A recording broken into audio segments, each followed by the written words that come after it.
The days diary with মুনিয়া।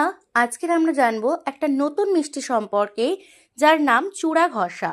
চূড়া ঘষা উড়িষ্যার একটি ঐতিহ্যবাহী মিষ্টি, যা মূলত চূড়া বা চিড়ে, নারকেল, গুড়, চিনি, ঘি, এলাচ ও গোলমরিচ দিয়ে হাতে ঘষে তৈরি করা হয়, কোনো রান্না ছাড়াই। এর ইতিহাস ওড়িশার ধর্মীয় ও সামাজিক জীবনের সঙ্গেই জড়িত।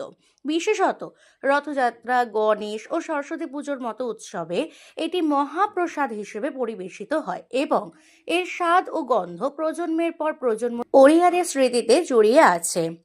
উৎসবের প্রসাদ এটি পুরীর জগন্নাথ মন্দিরে রথযাত্রায় বহুড়া যাত্রার সময় একটি গুরুত্বপূর্ণ নৈবেদ্য বা প্রসাদ। এছাড়া গণেশ পুজো ও সরস্বতী পুজোতেও এটি ব্যবহার করা হয়।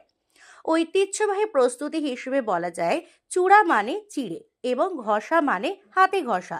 এই পদ্ধতিটি এর নামকরণ। এটি চিড়ে, নারকেল, গুড়, চিনি, ঘি, এলাচ, গোলমরিচ দিয়ে তৈরি করা হয় এবং এক বিশেষ ধরনের জাদু থাকে এর মধ্যে। নো কুক খাবার, এটি সম্পূর্ণ রান্না ছাড়াই তৈরি করা হয় এবং এর প্রস্তুতি ও ঐতিহ্যবাহী বিশুদ্ধ খাবার হিসেবেই পরিচিত। এই মিষ্টি ওড়িশার মানুষের শৈশব ও উৎসবের আনন্দের এক অবিচ্ছেদ্য অংশ।